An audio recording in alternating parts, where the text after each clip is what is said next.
Transponder keys explained. Today, we're gonna be going over the HO05 transponder key.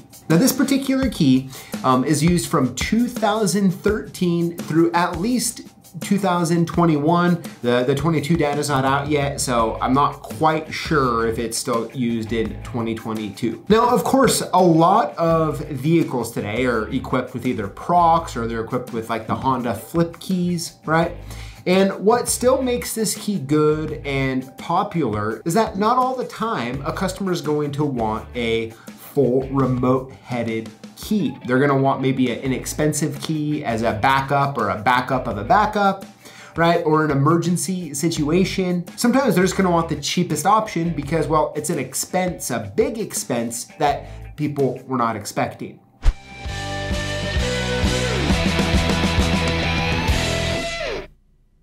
The other nice thing about the HO05 transponder key is that it's a great key to just keep on your shelf because it's going to cover such a wide range of vehicles. You may not have the exact remote key that the customer needs right then and there, but you can at least offer them the transponder key temporarily. By looking at this key, it probably looks really familiar, and that's because it's practically identical to the HO01 and HO03 key. The only difference between the three keys is the chip inside. Now, that's good and bad, right? It's nice to be able to just site identify a key, but after you get used to duplicating this type of key, you know, it gets easier and easier, although Honda is one of the most difficult ones out there. But I do want to say, for the most part, okay, when it comes to the HO05, is there's going to be a G on the key blade to let you know that it's a G key, which would be the HO05. Now, we do live in the wild, wild west today of aftermarket keys, and so it's not going to be a given that it's going to have the G on it, but there's a good possibility it will. All right, so let's talk about the chip inside this key. It's actually an NXP 96-bit chip. A lot of times you might hear this chip referred to as the Philips NXP chip. The Philips actually comes from the Philips semiconductors that actually went through a bunch of changes and then actually became NXP. And NXP actually was listed in the S&P 500 in 2021. So just a couple little fun facts about that. When you look at the data and look at that information, that's where that Philips comes from with that. If you like this video and want to see more like it, go ahead and hit that like button. Thank you. Okay, let's talk about the test key. And the good news is that this blade is so popular with the different transponder keys, stocking this test key is just a really good thing to do, especially when you're learning how to duplicate these. And that part number is the HO01-test. And same goes with the shell for this. The part number, I really like and recommend the JMA shells. The part number is a TP00 HOND-31.P. And once again, since so many of these Honda keys use the same shell, it's also something else that's great to have. And if you really want to cut inventory, you can actually just stock the shell and not just the test key, although it'll cost you a little more when you're trying out the keys. Now let's talk about the code series. Now the code series, once again, is exactly like the other ones. Now this is the good part about, in my opinion, of Honda using the same key, essentially, just using different chips, is that it really helps you to become familiar with it. It helps you really understand it well. Now, the code series is the K001 to N718. Now, when it comes to duplicating this key, let me go ahead and I'm gonna play the little clip back from when we did the HO01. Everything that you need to know about the HO03 transponder key. See what I did there? It's the HO03 transponder key. And give you a little quick refresher on how to duplicate this key manually. All right, so here we are. I'm gonna be using the Silka Swift Plus machine. It's a great machine for the price. Oh, I think I'm gonna sneeze here, sorry. All right, so we're gonna be using this Silka Swift Plus. I believe it's one of the best entry-level yet high quality, high security duplicators. Now, of course, if you have a automatic electronic code cutting machine for high security, by all means do it, but I wanna go over manually because if you're doing this and you don't have a lot of experience, it's pretty tough. Now here's the key that we're gonna be duplicating here, all right? It's just a code cut key. As you can see here, this is the webbing, and it's so important. Now this is perfect at a 0.035, all right?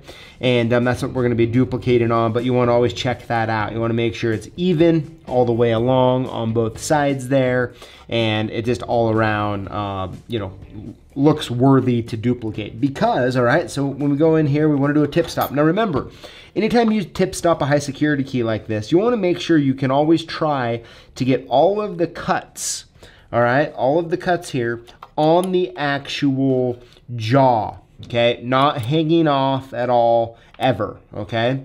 So let me go ahead, I like to use this here as the tip stop. So what you wanna do is you wanna get this all the way put in, and you wanna put your finger on top of it here, because I know it can be kind of hard to see, but you have really, really got to make sure that it's flat, because that's what this key is gripping on, is the web on both sides, okay? The web is holding that key in, all right? So we're gonna get it put all the way in here. I'm gonna hold it down. Then I'm gonna go ahead and tighten it, okay? Now when you do that, you wanna make sure it's obviously nice and tight. You also wanna kind of look down. I know it might be kind of hard for you to see right here, but you wanna just make sure this looks flat, okay? It looks nice and flat. Sometimes you'll put it in, you think you got it right, but how the key was cut, or the one you're dealing with, it's gonna be a little bit of an angle, okay? Don't cut it. You gotta get it perfectly flat here, okay? Should be in here nice and snug, like so. Once you do that, let's go ahead and we'll put the other blank key in, okay? Oop. And you want to really do the exact same similar thing here, okay? Once you have it like that, we're going to be ready to start cutting. Now, forgive me if it looks a little weird when I'm cutting it, because the camera, how I had to move it in here to do this, makes it so I can't really be right in front of it here, but I'll do my best. Let's go ahead and get it turned on. All right. And we're just going to just trace the key, okay? We're going to get it down here, and we're going to start tracing this key. Now you can, when you get your depth set, right up here, there's a little depth knob that you can go ahead, put it on there, tighten it down, and get it to work, okay? Now when you get it at the right depth, of course, we're gonna put it on there, tighten it down, we're gonna get it in here and cut this key. So you want to go nice and smooth. All right. Oop, not like that. You don't want to go nice and smooth. Just get back in there, nice and slow. Just like that. Okay. Now we bring around to the other end here. I like to do the front last. That's what we're going to do. We're going to turn it off. Now it's going to get full, all right? You want to really get in there and take a look at it. Even take it out. Let's take it out and kind of look. It really looks good. Okay. Now the big thing is now we got to flip it over and we got to put it on the other side here, right? You essentially have two options, right? You can keep this existing key in the way it is, or you can flip it around, all right? So I'm going to go ahead and get this key lined up here on the other side.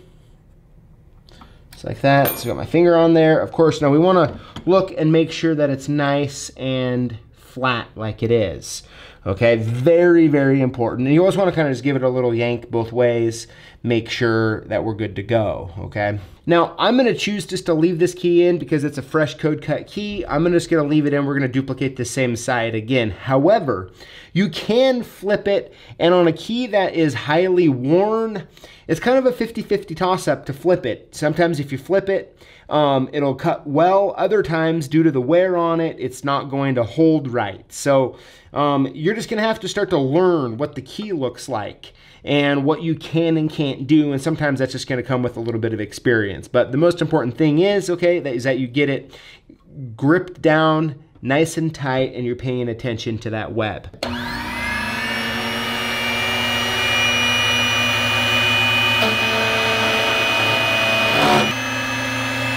And then let's take a look. All right, so as you can see, I missed a little tiny piece right there, which actually it was really thin. I could pull off with my hand there. Let's see here. And what we really want to pay attention to is the actual webbing, okay? The webbing is gonna be the most important. So as you can see there, that's a good looking key. And we're gonna be good to go there. All right, so there you go. That's how you cut this Honda key manually. Of course, if you have an automatic code machine, that's really the way to go when it comes to these high security keys. Well, I really hope that you found this information helpful. Make sure that you download the PDF in the notes below to have a quick reference sheet. I'd love to know your thoughts in the comments below, and make sure that you include the hashtag Lockboss to automatically get entered in to win one of 5 free prizes we give away every week on YouTube. Thank you for watching, and we'll see you next time.